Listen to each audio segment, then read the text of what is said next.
$1.7 billones a la economía mundial. Toda vez que existen riesgos, Más del 90% son MIPYMES, que generan 80%. Dame 20 minutos de tu tiempo y yo a cambio te daré información sobre los temas más relevantes en materia de comercio exterior, fiscal y aduanas con un toque humano. Y hagamos un trueque, un podcast de TLC Magazine México. Hola, ¿qué tal? Muy buenas tardes. Bienvenidos a una edición más de Hagamos un Trueque. Buenas tardes, doctor Máximo. Vista Carballido, ¿cómo están? Muy buenas Muy bien, tardes. Lupita. Buenas tardes, doctor. Buenas tardes, doctor Ricardo. Bienvenido. Doctor Ricardo, buenas tardes. ¿Qué tal? Buenas tardes. ¿Qué tal, doctor Máximo? ¿Qué tal, Vista Carballido? Buenas tardes.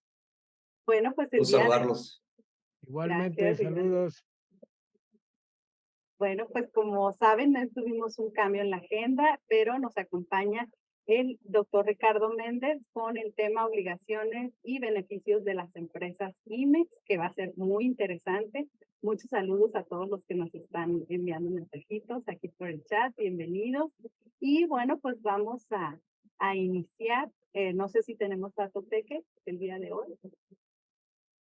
Bueno, entonces me permito presentar la semblanza del doctor Ricardo Méndez. Él es licenciado en Comercio Exterior y Aduanas por el TBC, licenciado en Derecho por la Universidad Humanitas, maestro en Derecho Fiscal por la Universidad Iberoamericana en Tijuana y doctor en Derecho Aduanero y de Comercio Exterior por el Centro Universitario de Estudios Jurídicos de Ciudad de México. Es conferencista, catedrático a nivel licenciatura y maestría en diversas universidades de Baja California, así como instructor autorizado para impartir cursos de capacitación por parte de la Secretaría del Trabajo y Previsión Social. Es director de consultoría en TLC Asociados, instructor, además es articulista de temas aduaneros y de comercio exterior en TLC Magazine y otras revistas especializadas. Autor de 8 libros, bueno, ya más de 8 libros relacionados con la materia aduanera y el comercio exterior. Y bueno, pues le damos la bienvenida al doctor Ricardo. Como siempre, es una alegría hacer un trueque porque todo el mundo espera la información que nos va a entregar. Bienvenido. Sí, ¿qué tal? Buenas tardes a todos. Pues muchísimas gracias por la consideración.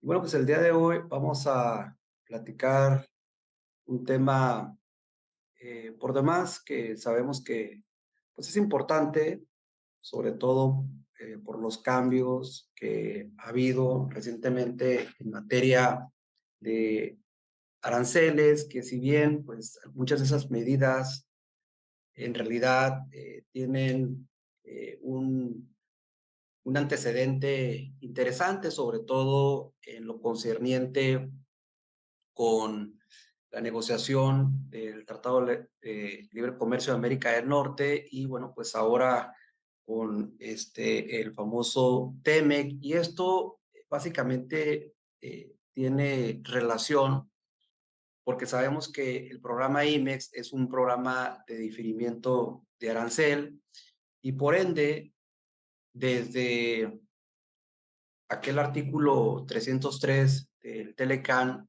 que tuvo vigencia el 1 de enero del 2001, ya hace algunos años, desde ese momento se había establecido que en este caso las partes, es decir, México, Estados Unidos y Canadá, pues iban a establecer ciertas restricciones a las mercancías no originarias, que evidentemente eso les permitiría fortalecer lo que viene siendo la proveeduría nacional y de la región, por supuesto. Entonces, este punto lo vamos a abordar más adelante en lo concerniente con las obligaciones arancelarias que tienen en este caso las empresas civiles. Bueno, vamos a dar inicio. Sabemos que en el tema del marco normativo debemos de conocer tanto los tratados de libre comercio y en particular, en este caso, la ley aduanera. Y esto porque ustedes saben que el programa IMEX básicamente se maneja a través de lo que viene siendo el régimen de importación temporal para elaboración, transformación y reparación de en este caso, productos que en un momento dado van a ser elaborados o aquellos que se les va a prestar un servicio y que posteriormente van a ser retornados al extranjero, aunque también pueden realizarse otro tipo de transacciones, por ejemplo, aquellas que se destinan al mercado nacional, obviamente hay una operación de cambio de régimen, bien las que se transfieren mediante el esquema de los pagamentos virtuales con clave de pagamento V1. Básicamente, ley aduanera es donde establecen esas bases para poder realizar este tipo de transacciones. Evidentemente, en el caso del decreto IMEX, sabemos que este programa de fomento a las exportaciones pues es autorizado por la Secretaría de Economía. Hay una gestión que debe de realizarse ante esta autoridad y pues obviamente se otorgan diversos beneficios, no solamente los que establece propiamente el decreto, sino que se encuentran algunos dispersos en otros instrumentos normativos. Pero en ese decreto en particular, pues establecen diversas obligaciones y algunas causales de cancelación para aquellas empresas pues, que no cumplan con esos requisitos. Más adelante vamos a conocer sobre todo las obligaciones en materia de aranceles, la parte que tiene que ver con la operación y administración de programa IMEX, así como esas obligaciones de carácter fiscal y también en materia jurídica o legal que en un momento deben de cumplirse, ¿no? O hacer un concentrado de cuáles son las más importantes que las empresas deben observar pues, para estar en un debido cumplimiento. Obviamente, pues sabemos que la normatividad en comercio exterior y aduanas pues es vasta, ¿no? Y no solamente debemos observar la ley, su reglamento, en este caso el decreto, sino que también existen diversas disposiciones de carácter general que detallan más aún los procedimientos que deben de seguirse pues para poder gestionar o administrar este programa IMEX. En ese sentido, pues tenemos dos instrumentos normativos muy importantes. Por un lado, esas disposiciones de carácter general que emite la Secretaría de Economía a través de un acuerdo donde establece estas reglas y criterios en materia de comercio exterior.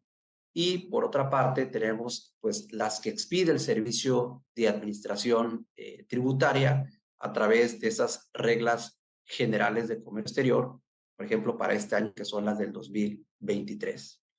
Y de manera adicional, sobre todo, siempre debe de observarse, pues también la parte fiscal.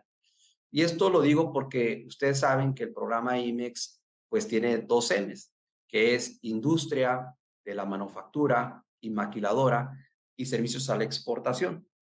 En ese sentido, hay una parte fundamental de cómo operan pues, aquellas empresas IMEX que se les considera que realizan operación maquila, que son tradicionalmente 100% exportadoras, que también vemos en la práctica que puede haber empresas IMEX que sean maquiladoras y que realicen una que otra actividad distinta, siempre y cuando estén dentro de los criterios fiscales que permiten realizar alguna otra actividad.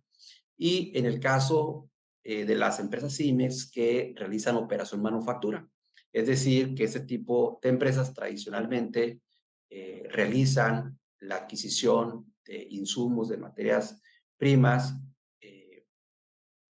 realizando pues ellas esa compra y que posteriormente la destinan a procesos productivos o de servicios. Por eso es bien importante poder distinguir esta parte y sobre todo estas empresas pues van a gozar de ciertos incentivos fiscales, ¿no? Evidentemente también pues hay empresas IMEX que cuentan con una certificación en materia de IVA y IEPS que les va a permitir gozar de un crédito fiscal y pues aquellas que no lo tengan puede ser que opten por garantizar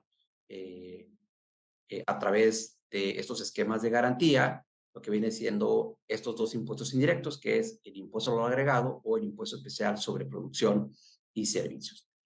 Y de manera general siempre pongo estadísticas, obviamente las voy actualizando y vemos que hasta julio del 2023 existen alrededor de 6,207 programas autorizados por la Secretaría de Economía en las distintas modalidades. Sabemos que está pues, el albergue, el tema de las controladoras, la industrial, las de servicios y en el esquema de terciarización.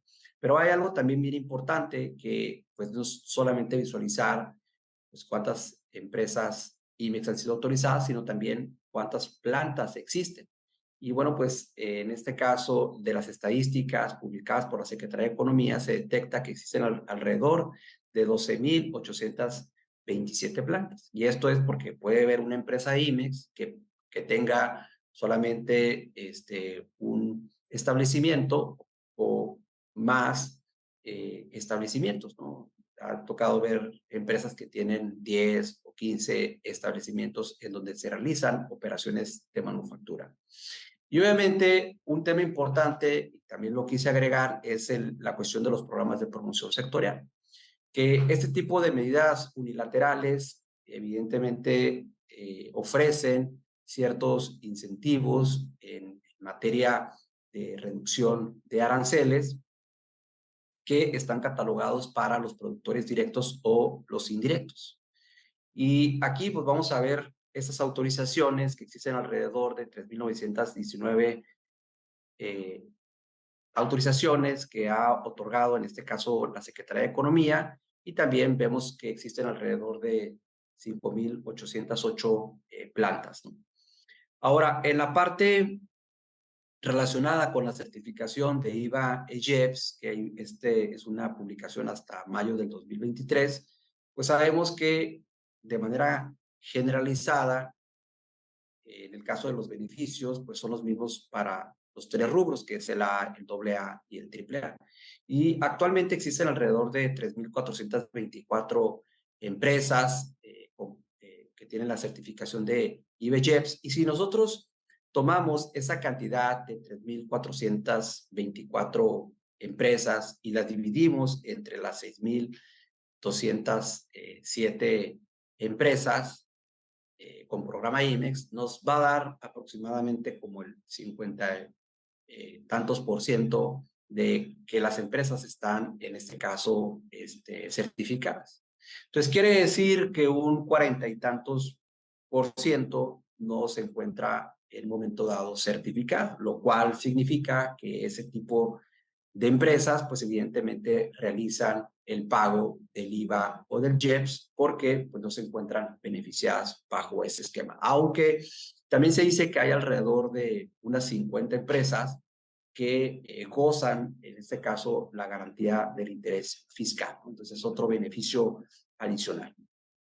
Bueno, dicho esto, la parte importante aquí es identificar pues, las obligaciones de el régimen aduanero, es decir, de este régimen de importación temporal para la elaboración, transformación y reparación de mercancías que se introducen bajo este esquema. Entonces, ahí de entrada, pues debemos de cumplir pues todas las obligaciones que se establecen en la normatividad.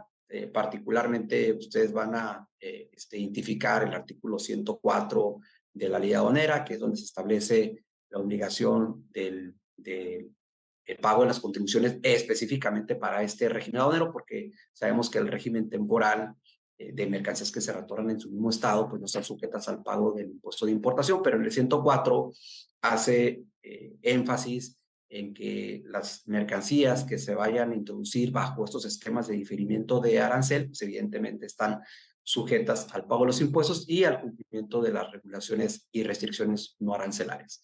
Ahora, el tema de la valoración aduanera pues es sumamente importante y pues sabemos de antemano que la normatividad nos establece que pues el valor en aduana o en el caso de los métodos secundarios o alternos que se determinen, pues evidentemente son necesarios para poder determinar no solo lo que viene siendo la base gravable para el cálculo del impuesto general de importación, sino también para la determinación de otras contribuciones, como es el derecho de trámite aduanero, el caso del impuesto especial sobre producción y servicio, el impuesto a lo agregado, etcétera, etcétera, ¿no? Entonces, esa parte es fundamental y ustedes deben de saber, por ejemplo, que cuando las empresas no tienen los elementos suficientes, como es la documentación e información necesaria para poder determinar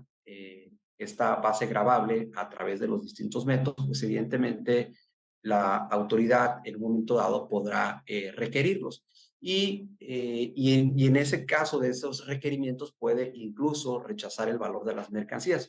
Ustedes pueden revisar, por ejemplo, el artículo 78A de la ley aduanera y en sus últimos párrafos va a hacer referencia que incluso se puede rechazar para aquellos regímenes aduaneros en donde se determinen las contribuciones. Tal es el caso pues, de este régimen temporal. Y seguidamente, bueno, tenemos la obligación de determinar y pagar, en su caso, las contribuciones, llámese el impuesto general de importación, el impuesto sobre agregado, el impuesto especial sobre producción y servicios, y los aprovechamientos que se causan, como vienen siendo las cuotas compensatorias, porque, bueno, pues así lo establece tanto el artículo, por ejemplo, el 108 como el 63A de la ley aduanera, y, bueno, pues el artículo 2.5 del TEME, que ahorita vamos a entrar a esa parte. Obviamente un elemento importante pues son los medios de transporte, que si utilizamos el tráfico terrestre, en el caso del tráfico marítimo, aéreo y obviamente alguno de los 11 términos de comercio internacional, pues que establece pues la Cámara de Comercio Internacional.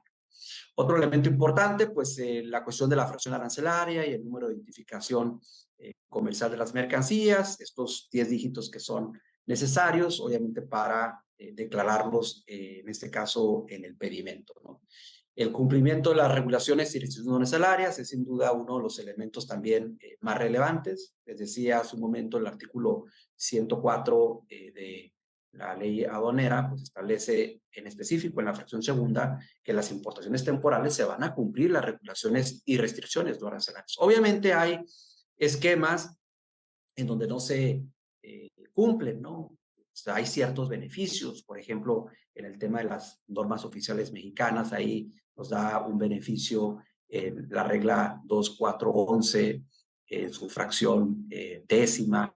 El inciso A se establece claramente que las que se destinen al régimen temporal del programa IMEX pues, no están sujetas al cumplimiento no solamente de las normas de certificado, también las de etiquetado. Y vamos a encontrar, por ejemplo, también en algunos otros acuerdos que pueden establecer un beneficio. Sin embargo, tradicionalmente aquellos que tienen relación con la seguridad nacional, con el tema de salud, con el medio ambiente, por ejemplo, algunos certificados por parte de Semarnat, pues evidentemente se deben de cumplir, incluso cuando se requieran inspecciones por parte de la Profepas, pues se tiene que cumplir con estos registros de verificación.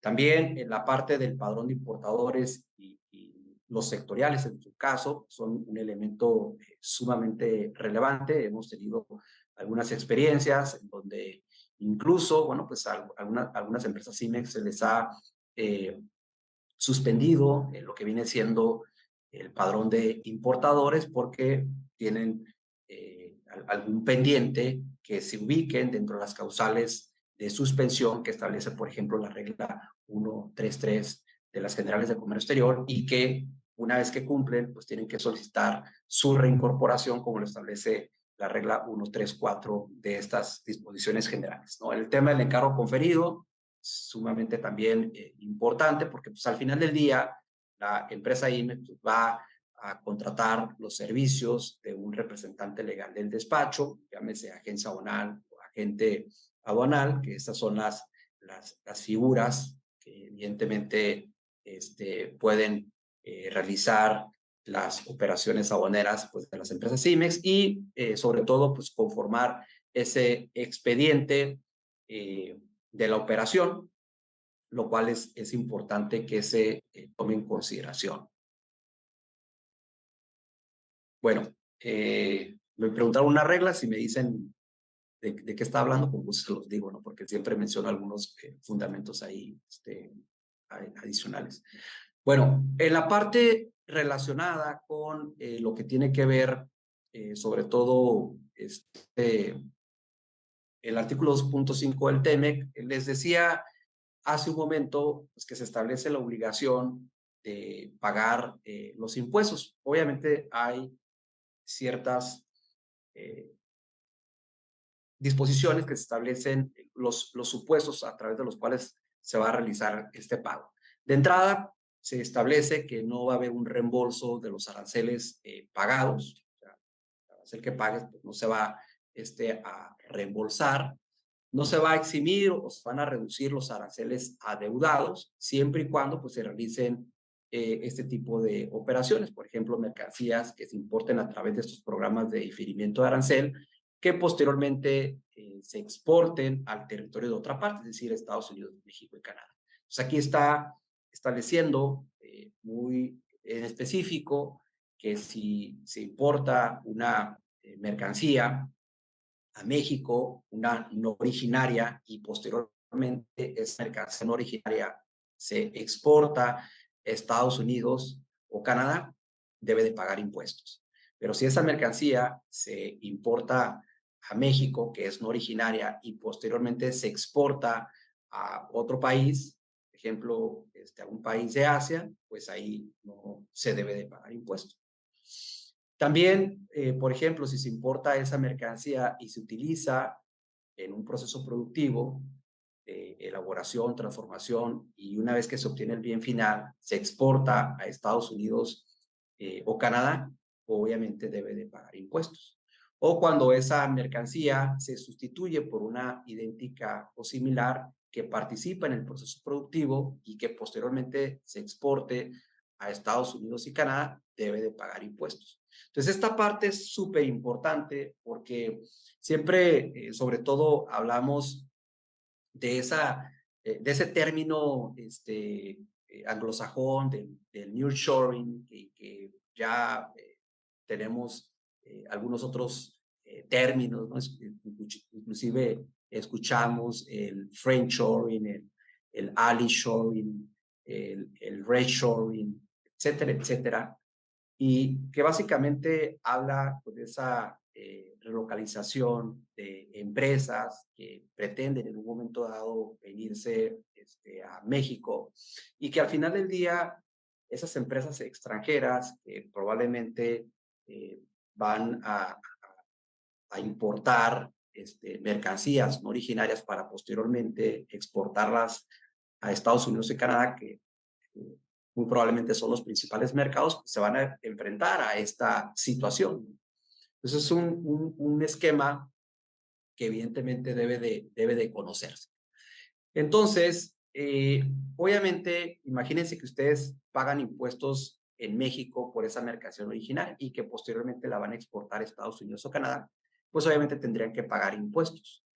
Sin embargo, por eso se estableció un esquema para evitar esta doble tributación. Es decir, que solamente se pague una vez el impuesto.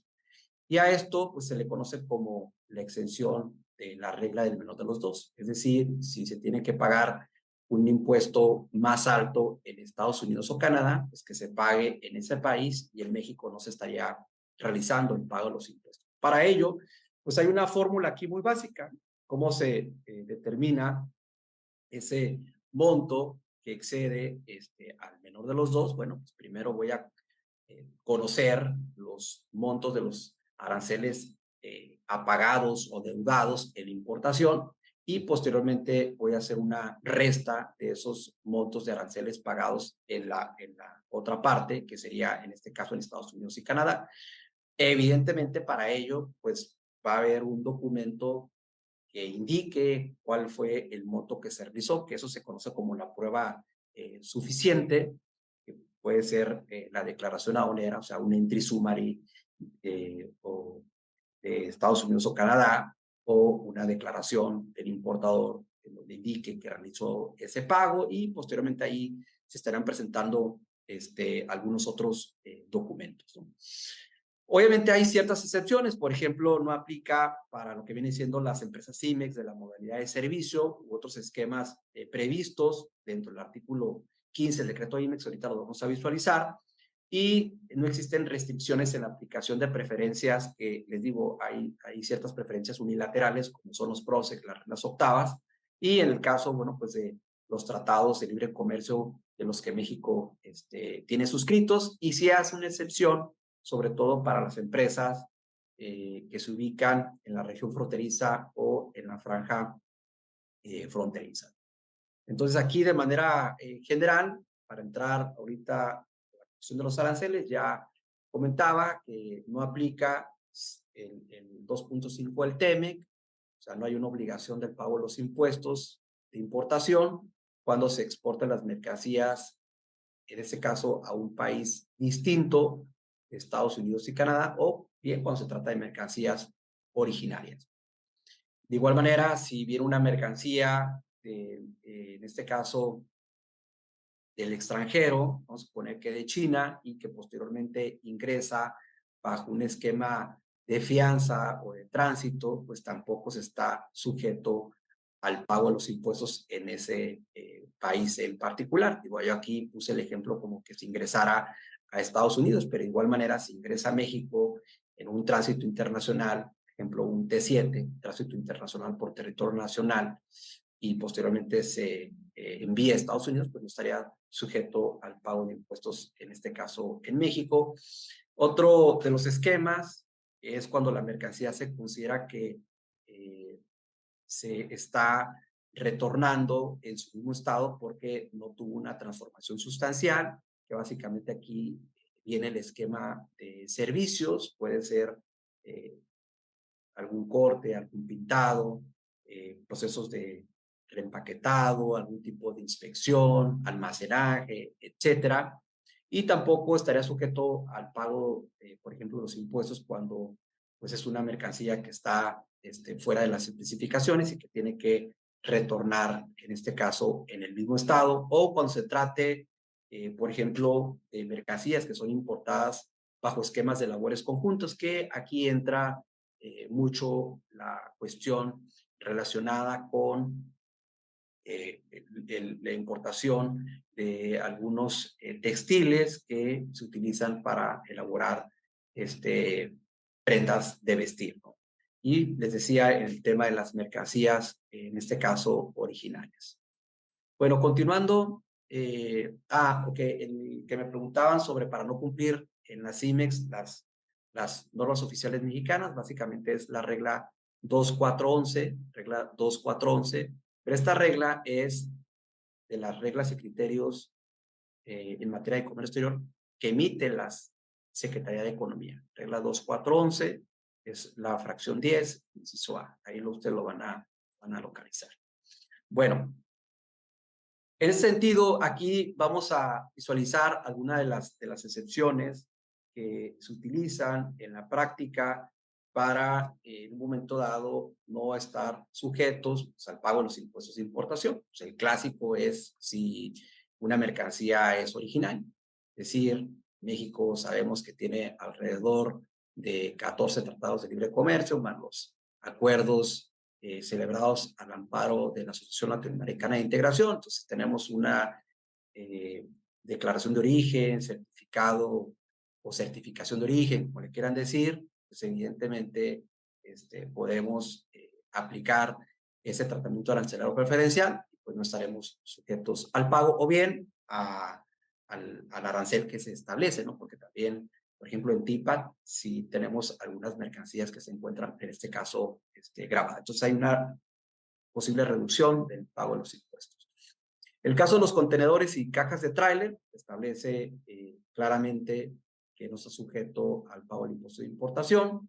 Caso de los bienes textiles y del vestido, recordemos aquí que sí se establecen sobre todo la aplicación de esos famosos TPLs o certificados cupo, básicamente el acrónimo TPL de Tariff Preference Level, que lo que indica es que esas mercancías no originarias pueden incluso ingresar bajo un tratado, como en el caso del TEMEC, que sí hay cierta cantidad de tela que se puede importar para producir esos bienes textiles y del vestido y posteriormente retornarlos a Estados Unidos, ¿no? También, por ejemplo, viene tela que es portada en los Estados Unidos y que se importa a México ya cortada, pero fue previamente dado ese servicio en Estados Unidos.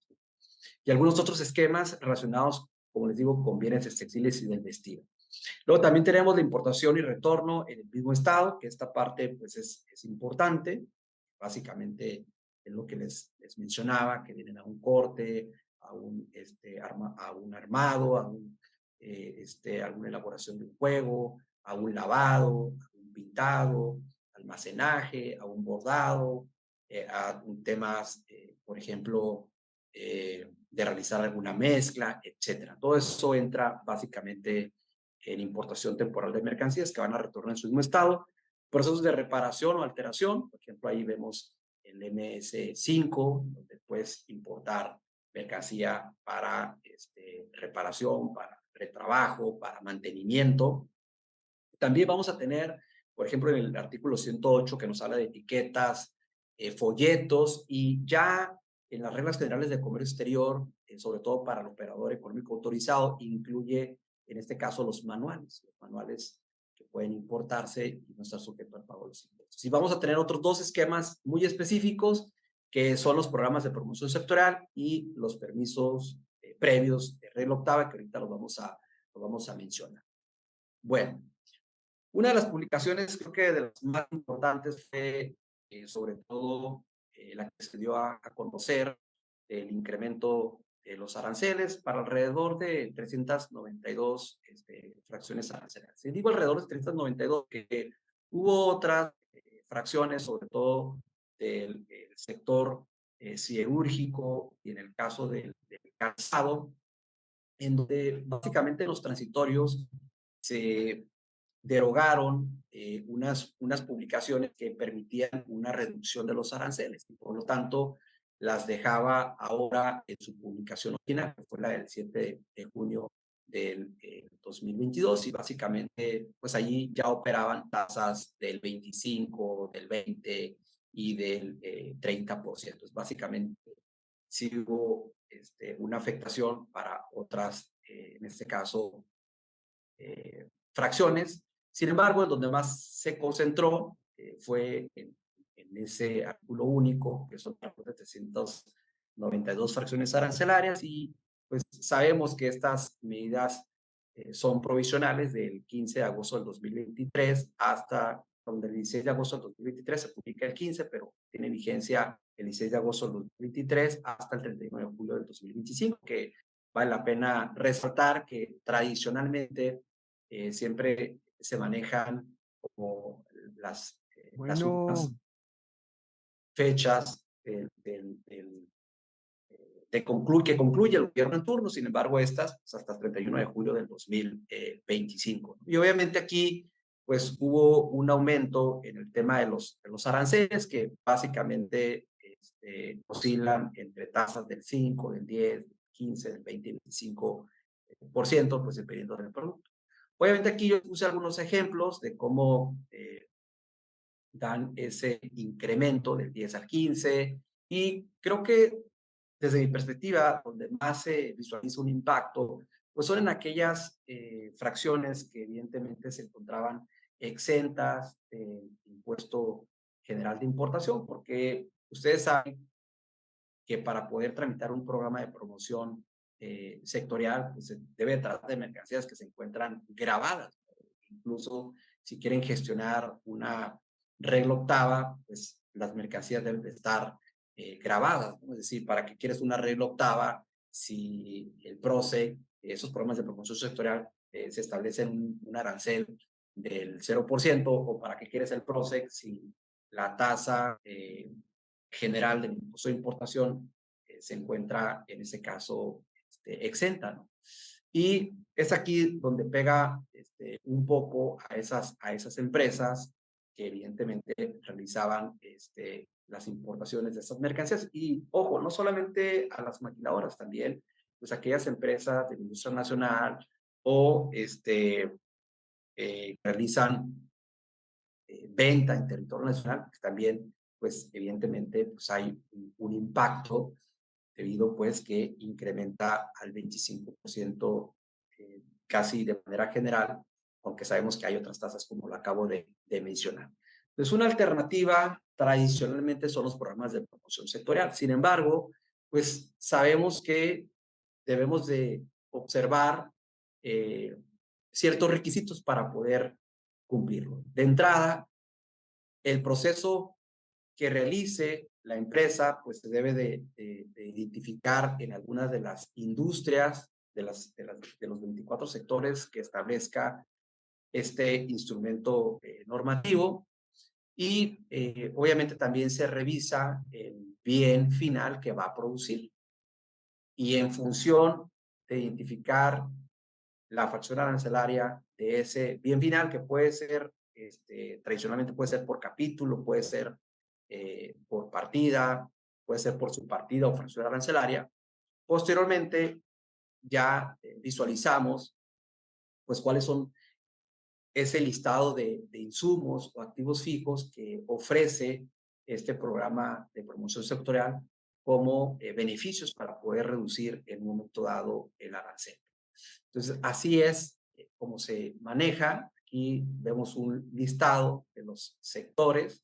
O sea, si bien es cierto, hay 24 sectores, pues únicamente visualizamos que hay regulados 23. Y vamos a visualizar también pues que existen diferentes porcentajes, o sea, hay del 2.5, del 3, del 5, del 7, del 10%, y obviamente también aquellas que se encuentran exentas. Ahora, obviamente también esto es pues es un incentivo, pero no es para todas las mercancías, ¿no? De alrededor de las 7,700 y tantas fracciones arancelarias que tenemos, pues únicamente son beneficiadas alrededor de 2,648 fracciones arancelarias, que son obviamente las que se encuentran dentro de esta publicación. ¿Sí? Entonces hay que estar revisando si en un momento dado los insumos que yo pretendo importar pues se encuentran en este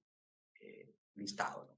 Entonces aquí les puse un ejemplo en donde veamos, tenemos que vamos a producir, por ejemplo, unos asientos giratorios, unos asientos transformables, cama, y del lado izquierdo ponemos las fracciones arancelarias del bien que vamos a producir. Y lo que necesitamos nosotros, pues, es, en este caso, estos hilados de distintos colores. Pero si queremos irnos a la publicación, por ejemplo, ahí vamos a tener el tema de los tornillos. Yo requiero de tornillos para utilizarlos en la elaboración o en la fabricación de estos asientos giratorios. Bueno, entonces aquí identifico el bien final, entonces 9401, pues, que es la partida que está regulada dentro del sector del mueble, pues en efecto puedo aplicar ese beneficio. Obviamente se establecen a veces en las acotaciones algunas excepciones. Sin embargo, si hubiese una tasa menor, pues la aplico. Por ejemplo, si tuviese exento, si tuviese el 5, pues la aplico. Pero vamos a suponer que nos vamos al artículo 5 y no visualizamos nada. Bueno, ya no puedo aplicar el programa de promoción sectorial, ¿no? Inclusive lo puedes, en este caso, solicitar. Sin embargo, aquí es donde entra el esquema de los permisos previos de regla octava. Cuando vemos que la tasa, por ejemplo, vamos a suponer que si tiene la del 25 y ahora tiene la del 5, pero aún así, evidentemente, pues me genera un impacto, pues puedo solicitar el permiso de previo de regla octava, o como en ese supuesto que les acabo de mencionar, en donde pues no está beneficiada dentro de los programas de promoción sectorial, pero tengo el producto, estoy en el sector en específico, entonces puedo optar por gozar este beneficio de regla octava. Entonces, sabemos que la regla octava pues, es un permiso previo de importación que se otorga tanto para las operaciones del régimen de importación definitiva como para el temporal, que evidentemente pues, es una regulación o restricción no arancelaria. Se identifica con la clave del permiso C1 conforme al apéndice 9 de las reglas generales de comercio exterior. Y obviamente, pues se utilizan algunos códigos de operaciones especiales, como son la 980001, que se van identificando con cada uno de los sectores. Por ejemplo, si hablamos de la 9802003, que es del sector del mueble, hasta la 98020025. Y ese es el beneficio que vamos a tener, que es aplicar el arancel del 0%. Obviamente se entiende que una empresa fabricante está autorizado con el programa de promoción sectorial y únicamente se pueden destinar estos bienes para el sector autorizado. Por ejemplo, aquí en el caso de los tejidos, pues ya identifiqué la fracción, ya vi que sí se encuentra dentro de beneficio de ese esquema de la regla octava. Por lo tanto, bueno, pues ya como soy del sector del mueble, le corresponde la 980003. Y una parte súper importante es que, digo, además de conocer si viene beneficiada, que es el anexo 221 de las reglas y criterios por parte de la Secretaría de Economía, también debo de conocer el anexo 222, porque ese es el que establece los requisitos, sobre todo para poder solicitar. Y una parte sumamente relevante es que cuando se va a hacer la gestión, se conocen esos criterios y se tengan que cumplir, ¿no? Porque en ocasiones hay empresas que si no cumplen los requisitos, pues evidentemente te lo van, en este caso, a rechazar. Y, por ejemplo, uno de los criterios de los más utilizados, obviamente pueden ser algunos de estos 4 que existen. Por ejemplo, diversificar la fuente de abastos, determinar la existencia o insuficiencia de producción nacional, etapa previa al inicio de la producción, o cumplir con obligaciones comerciales en mercados internacionales. Pero aquí, por ejemplo, a veces te dicen, oye, ¿cuál le pongo? No, pues es el de acuerdo a que tú te identifiques, ¿no? Entonces, digo, no es así como que cuál es el más utilizado en la práctica, sino tiene que analizarse el tema de la justificación, las observaciones que se van a sentar dentro de este trámite, porque de lo contrario, pues, evidentemente la autoridad te lo va a rechazar. Entonces, es un tema también para que lo tomen en consideración. Y bueno, pues existen también algunas causales de suspensión de los permisos previos. Por ejemplo, cuando el particular, con motivo del trámite, presente ante la Secretaría de Economía documentos o datos falsos o no reconocidos por su emisor. Entonces, siempre que se pida un reporte, se pida una información, una declaración bajo protesta de decir verdad, pues tiene que ser real, verdadera, que no sea con información inexacta o falsa. No presentar ante la Secretaría de Economía, obviamente, la información o documentación relacionada con la gestión, sin cumplimiento de algún documento. Destine la mercancía objeto a un fin distinto de aquel para el cual se otorgó. De hecho, ustedes cuando visualizan su regla octava, pues incluso te dice el documento que te expide la autoridad, donde indica esta mercancía no podrá, en este caso, transferirse en su mismo estado, ¿no? Porque evidentemente te está otorgando esa autorización porque estás diciendo que la vas a utilizar para un proceso productivo. Pues hay empresas que dicen, ¿sabes qué? Pues la voy a transferir. Entonces, aunque también existen restricciones para ciertas empresas IMEX industriales que transfieren en su mismo estado, solamente aquellas que cuentan con la modalidad de servicio, como establece el reglamento de la ley aduanera. Entonces, también se menciona que cuando se identifique que las condiciones de la planta o instalaciones del beneficiario no son las que motivaron el otorgamiento del mismo, en el caso de que se requiera este requisito, se identifique que en el domicilio de la planta o instalaciones del beneficiario este no sea localizado, que también pues aquí es una implicación fiscal, sobre todo el tema del 69B del Código Fiscal de la Federación, y cuando la Secretaría de Economía detecte un mal uso o deje de cubrir alguno de los requisitos necesarios para el otorgamiento. Entonces, esos son los puntos que se deben de observar, sobre todo en las gestiones de los permisos previos de importación de regla octava. Y obviamente, pues al tener una autorización del programa de promoción sectorial, pues se debe de cumplir con las obligaciones que establece el propio decreto. También indica llevar un control de inventarios automatizado, que esto es general, ¿no? Conforme el 59 de la ley aduanera, fracción primera. Sin embargo, aquí reitera el que cuentes con un control de inventarios automatizado, destinar los insumos a producir bienes autorizados, que es lo que acabo de comentar, presentar el reporte anual de operaciones de comercio exterior, que de hecho ahorita lo vamos a volver a citar porque pues, es parte del programa INEX, que es lo que estamos viendo, cumplir con los permisos previos de regla octava en su caso, pues cumplir con el tema de las obligaciones fiscales, declaraciones provisionales, definitivas, informativas, etcétera, mantener las mercancías en los domicilios autorizados y también la parte de actualizar y notificar de cambios de la denominación, razón social, representantes legales, socios y accionistas. Todo esto, al final del día, pues va de la mano con el programa IMEX. Digo, a veces puede resultar repetitivo, sin embargo, bueno, pues puede ser que haya empresas industriales que se dediquen a fabricar algún tipo de mercancía de los sectores que están contemplados, sin embargo no son empresa IMEX, por eso es que pues cada instrumento normativo te establece requisitos y que pueden ser similares a otro decreto, ¿no? Bueno, lo que les comentaba es que también una parte importante, sobre todo de aquellas empresas que tienen autorizado un programa IMEX, pues es que deben de cumplir los requisitos por los cuales se les otorgó la autorización, además de cumplir pues esas obligaciones que adquirieron y que evidentemente deben de observar mientras se encuentre activo pues esta autorización.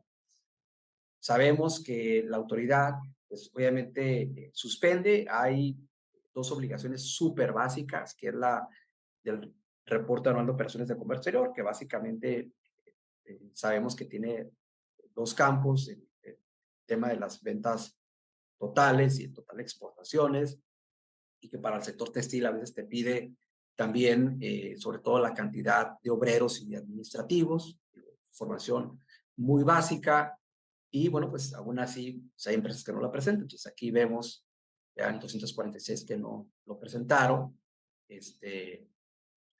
en mayo, y obviamente si ya no lo presentan al último día hábil de agosto, es decir, el viernes, pues a partir de septiembre pues ya se encuentran canceladas. El caso de domicilios no activos, que puede ser el domicilio fiscal o las sucursales o establecimientos que tengan, que no se encuentren inscritos o activos, obviamente en el RFC, y posteriormente pues vamos a conocer la cantidad de las canceladas, ¿no? Pero para que vean que en la práctica, pues sí hay que observar pues las obligaciones, porque de lo contrario podemos ser objeto de una cancelación. Entonces veamos aquí de manera muy breve, tenemos aquí obligaciones ya del decreto IMEX, que es pues cumplir con el porcentaje o monto de facturación total, porque sabemos es un programa de fomento a la exportación. Entonces ahí están los $500,000 o el 10% de la facturación total, que todo eso se genera pues, en el reporte anual de operaciones de comercio exterior. Ya habíamos visto también en el PROSEC aquí llevar un control de inventarios, destinar las mercancías a los procesos productivos o de servicios autorizados, acreditar pues la legal estancia y tenencia de las mercancías, ya saben, documento aduanero, que puede ser el pedimento, los comprobantes fiscales, pues todo lo que establece ahí propiamente el 146 de la ley aduanera, retornar las mercancías de los procesos autorizados, que se dice fácil, digo, yo siempre les digo, ya ustedes los conocen de memoria, el hecho de los plazos, los 18 meses, de manera general, los 2 años para las conteneros y cajas de trailers, tiempo indefinido para todo lo que es activo fijo, maquinaria y equipo, y 6 meses para los virtuales, y soy OEA 36 meses. En el caso de, por ejemplo, el OEA CECIT o aeronaves, 48 meses.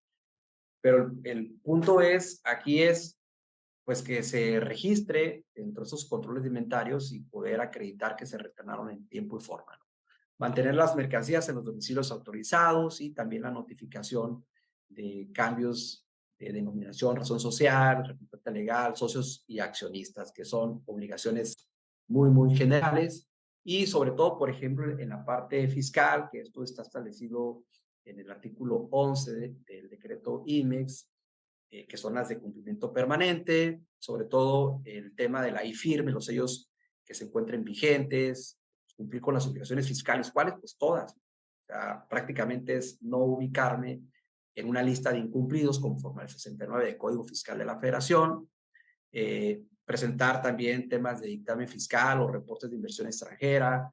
No está listado por el SAT, obviamente, como esas empresas que facturan operaciones simuladas, tener el personal registrado, que muchas de esas obligaciones también se vinculan, sobre todo con la certificación de IBGEP, si es que la tienen.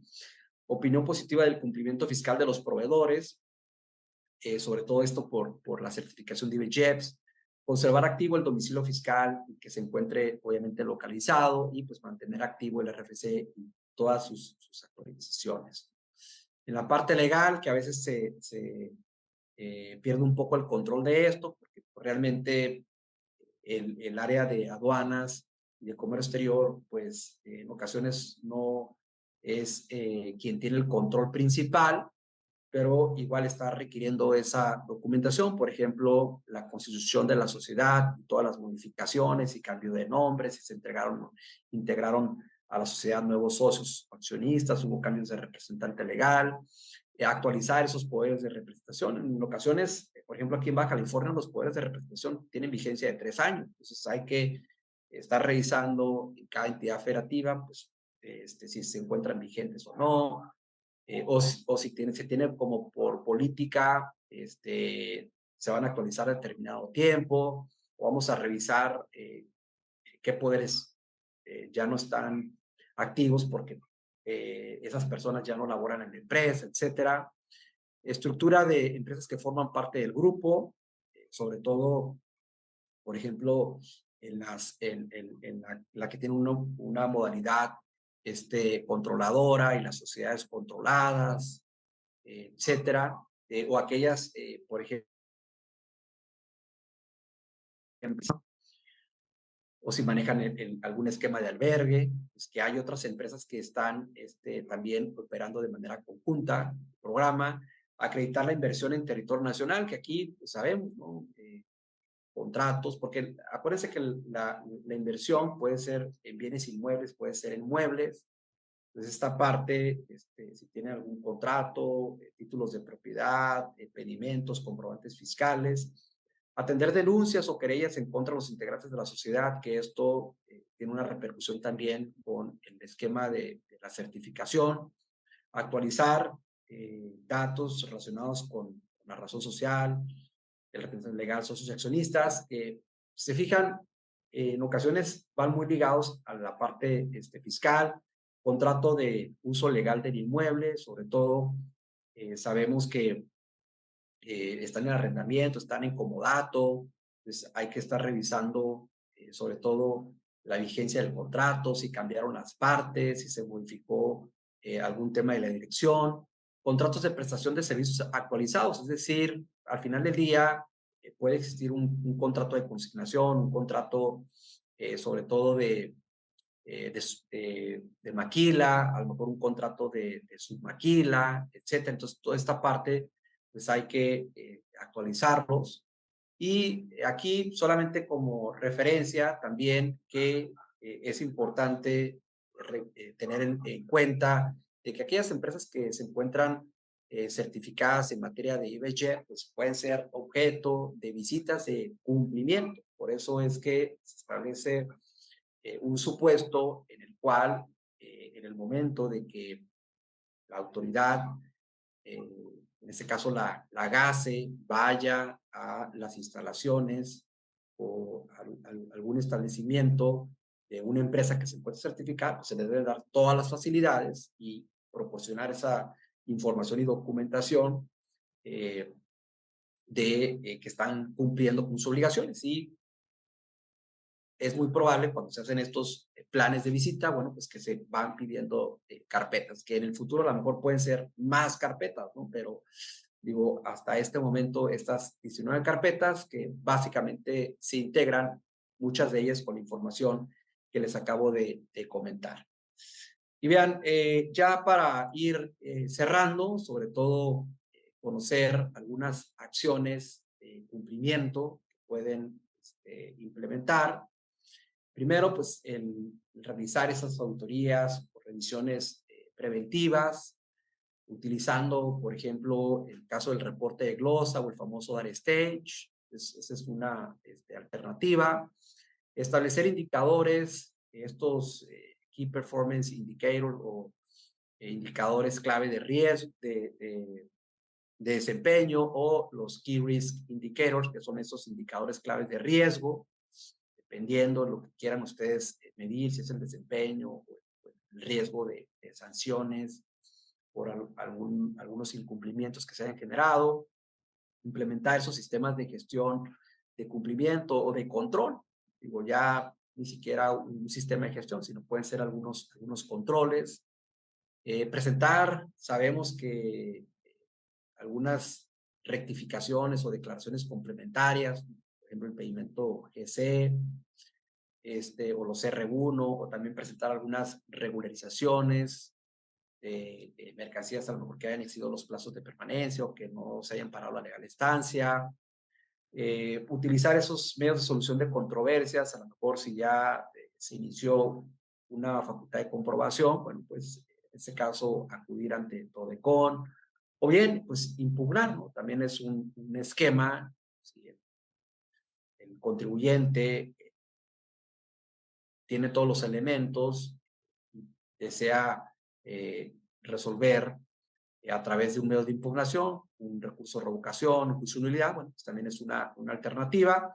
Y, por ejemplo, también aplicar esas facilidades de la disminución de sanciones que están establecidas en el 199 de la Ley Aduanera, pero hay dispersas, hay otras, por ejemplo, facilidades de presentación extemporánea de documentos, les aplica un 50% que viene en el 185 de la Ley Aduanera.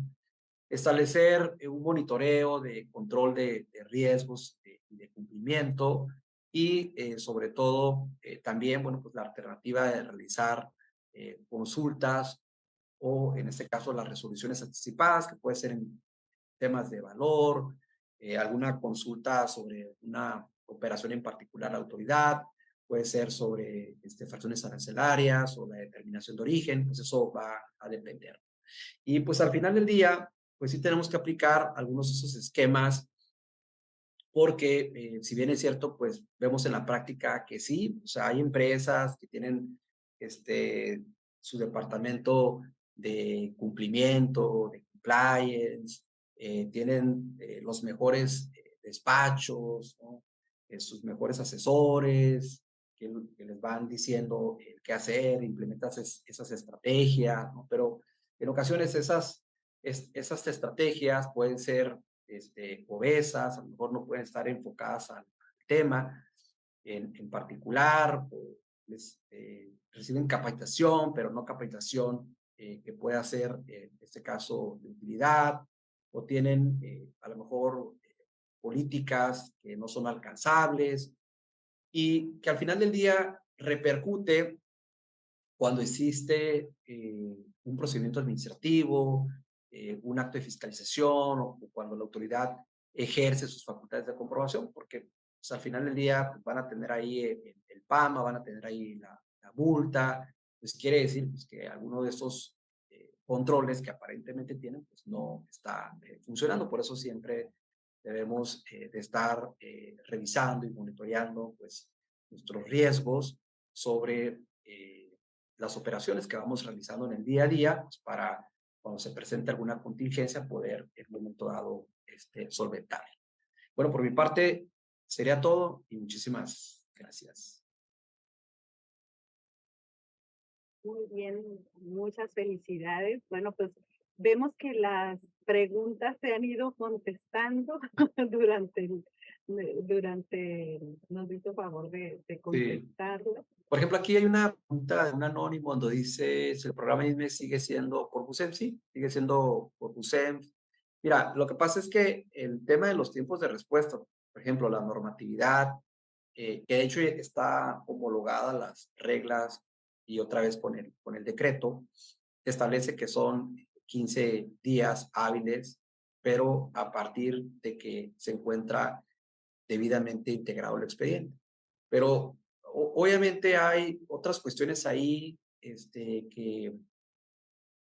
se suscitan en la práctica, porque pues, hay requisitos que deben de cumplirse, y uno de ellos, por ejemplo, cuando es un programa IMEX nuevo, bajo cualquiera de las modalidades, pues es evidentemente que se tiene que presentar una fe de hechos expedida por un corredor público. Entonces, eso, digo, a lo mejor no está dentro del tiempo de esos 15 días hábiles que te acabo de decir, ¿no? Porque primero debes de preparar toda la información y documentación que va a ser requerida para cuando lo presentes, pues la intención es de que no haya un requerimiento por parte de la autoridad, porque al haber un requerimiento, pues eso ya te retrasa, y si no se cumple o no se solventa ese requerimiento, pues obviamente hay un rechazo de la autorización y tienes que volver a presentar. Entonces sí, hay varios elementos que se deben de tomar, en este caso,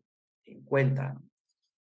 Luego, si desaparecen las reglas octavas, desde mi perspectiva, miren, el tema de la regla octava, la verdad sí es una cuestión interesante, porque ustedes van a poder encontrar información en donde Estados Unidos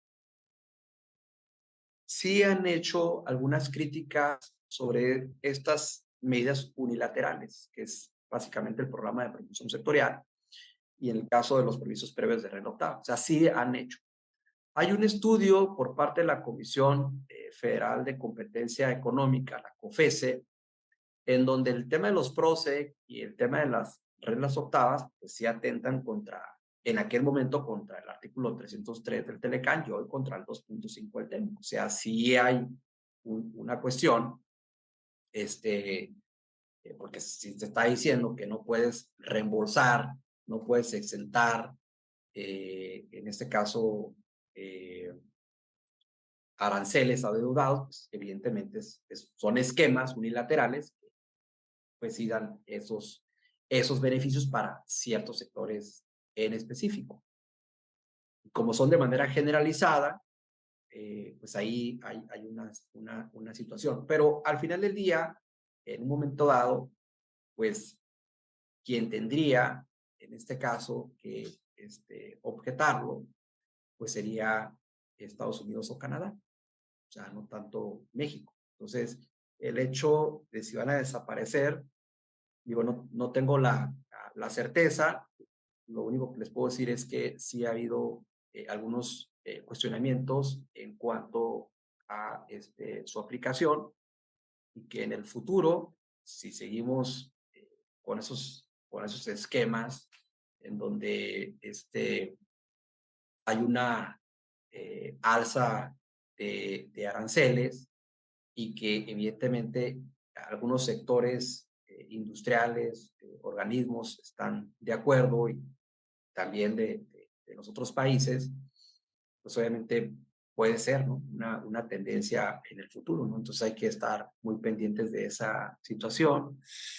Y luego, dice, por ejemplo, ¿cuál es el motivo del incremento de esos aranceles?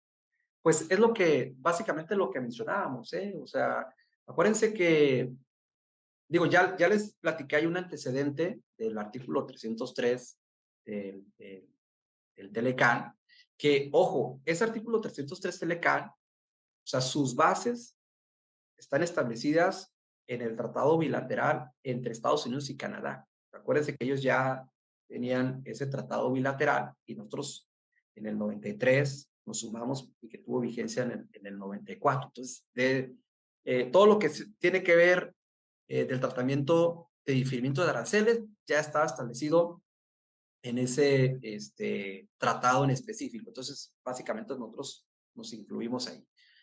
Entonces, les digo, recordarán ustedes que la intención de ese artículo 303 Telecán era de que se iba a dar oportunidad, porque para ellos entró de manera inmediata. En nosotros, caso de nosotros, tuvo vigencia 7 años posteriores a su publicación, o sea, su entrada en vigor tuvo 7 años, y se supone que en ese inter íbamos a fortalecer la proveeduría, nosotros nacional, ¿no? Y obviamente ellos regional. Sin embargo, desde el 98, 1998, se empezaron a dar a conocer estos decretos unilaterales por sector. Me acuerdo que empezó con el electrónico y el eléctrico. Y ya posteriormente se fueron sumando más sectores. Entonces, si eso lo llevamos a la actualidad, recordemos también que en enero, cuando hay esa cumbre llamada de los Three Amigos, en donde estaban pues, los 3 presidentes, Estados Unidos, México y Canadá, se habló de ese tema en donde se iba a fortalecer la proveeduría regional.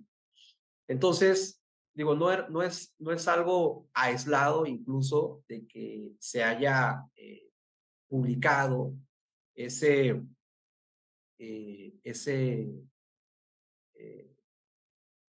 nuevo comité de facilitación, de facilitación comercial. Entonces, y que se hayan establecido nuevos parámetros pues, para poder realizar ciertas modificaciones en situaciones de emergencias. O sea, no es y se publican el mismo día, o sea, no es un tema que debemos ver por separado, ¿no? Básicamente, ese sería mi comentario. Muy bien. Bueno, ya llegó como una última pregunta para pasar a los panelistas. De si una empresa IMEX de servicio importa tornillos con el 25% y me los transfiere con pedimento B1 de exportación, ya esto es consulta. Mire, lo que pasa es que, bueno, miren, ahí digo, muy específica. Fíjense bien, sabemos que el IMEX de servicio no está sujeto al pago de impuestos, pero cuando dices esos tornillos del 25%, bueno, se dedica, o sea, IMEX de servicio bajo almacenaje, del MS3 porque le hice un empaque, o sea, ¿cómo importó esos tornillos? Digo, hay varias situaciones, pero voy a suponer que se dedica a vender tornillos y que los ingresó bajo almacenaje. Obviamente, esa empresa, IMEX de servicio, pues no está sujeto al pago de impuestos de importación, como lo vimos, lo establece el 2.5 el TEME, lo establece el 15 del decreto IMEX, no está sujeto al pago de impuestos. Y obviamente, quien importa es el sujeto obligado, porque no está sujeto al pago de impuestos. Quien importa es el que es el sujeto obligado. Ahora, quien importa, pues puede aplicar los beneficios, ¿no? Lo que te establece. Eso, por ejemplo, viene en el artículo 14 del decreto IMEX, dice cuáles son las tasas que puedes aplicar, que viene dentro de las reglas. Dentro de las reglas generales de comercio exterior te dice, bueno, puedes aplicar tratado, puedes aplicar proce, puedes aplicar renotado, o sea, puedes aplicar. Entonces, tienes que verlo como por partes, o sea, la obligación de quien está transfiriendo, que es el IMEX de servicio, la obligación que tú tienes al momento de recibirlo, y ya después sería la exportación. O sea, primero, digo, en cada fase. Sí. Muy bien. Bueno, pues abrimos el micrófono a nuestros panelistas para su opinión al respecto de esta plática tan interesante. Adelante, doctor Martín. Gusto saludarlo, doctor. Tenía tiempo que no lo miraba. Pues ya no te apareces tú, yo estoy aquí siempre. Estoy Nos ahí, has- estoy tras bambalinas, estoy en los participantes. nos has abandonado, nos tocaste el abandonado porque somos muy pobres y tú ya eres todo un doctor No. y, Ando y estudiando sus libros. autor de libros y bueno, Oh, a todo dar. Qué bueno, Ricardo. Bueno, sobre el tema, como siempre, pues es muy interesante todos tus comentarios también documentados como los acostumbras a hacer. Yo te felicito. Pues, ¿qué te puedo decir? Lo que te digo casi siempre. Me gustan tus charlas, las haces muy amenas, con gran conocimiento, capacidad, haces gala de erudición y nos enseñas mucho, de veras. Además, escoges temas interesantes como este que no es fácil de manejar y tú lo haces con extraordinaria soltura y conocimiento. Doctor Ricardo Méndez, felicidades. Es usted un gran aduanero y un gran maestro en la materia de comercio exterior y aduanas. Te mando un abrazo afectuoso. muchas gracias, doctor. Ya sabe que soy su pupilo, admirador. Ah, Soy su fan. ya, esto ya parece una esgrima de elogios nada más. Gracias, Ricardo. Y gracias, doctor Máximo Vista, Antonio Carbañides. Solamente mandarle un afectuoso saludo al doctor Méndez. Muchas felicidades y muchas gracias por sus conocimientos, doctor. Al contrario, Vista, estamos aquí pendientes. Pues muchas gracias también a todos por sus felicitaciones hacia el doctor Ricardo. Recuerden que unirse a la comunidad TLC porque ahí van a poder encontrar este y todos los materiales de los trueques que llevamos. Y bueno, me permito hacer entrega del reconocimiento. Hagamos un trueque, otorgan el presente reconocimiento al doctor Ricardo Méndez Castro por hacer un trueque en la plática virtual con el tema obligaciones y beneficios de las empresas IMEX el día 30 de agosto de 2023. Lo firma nuestro presidente, el doctor Octavio de la Torre, y la maestra Daniela Martínez. Bueno, pues muchas gracias. También queremos invitarlos para que, bueno, nos sigan en las redes sociales de TLC Magazine. Y bueno, que estén muy al pendiente para el siguiente mes. Recuerden que hoy, para el trueque acaba al mes de agosto las sesiones y ya tenemos el calendario de septiembre. El día 4 tendremos las tendencias logísticas en México por el doctor Luis Javier Sendejas. El día 6, geopolítica y comercio exterior por el licenciado Alejandro Alcalde.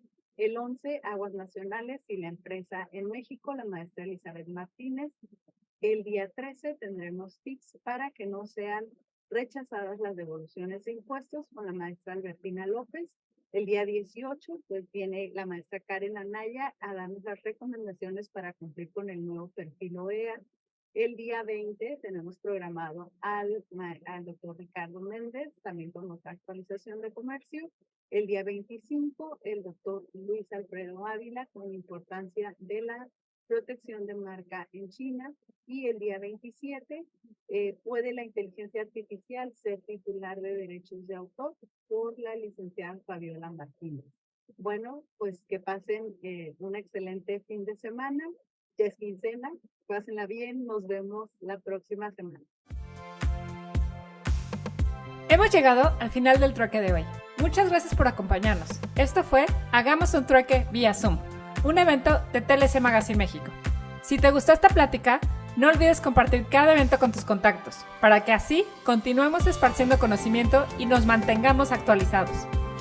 Encuentra todas nuestras pláticas a través de nuestra plataforma de educación en línea ingresando a www.tlcmagazinemexico.com.mx en la sección de cursos, donde podrás verlas nuevamente sin costo. Si estás interesado en algún tema específico, envíanos un mensaje a través de las redes sociales de TLC Magazine México y buscaremos un experto que pueda aclarar tus dudas. Esto fue Hagamos un trueque.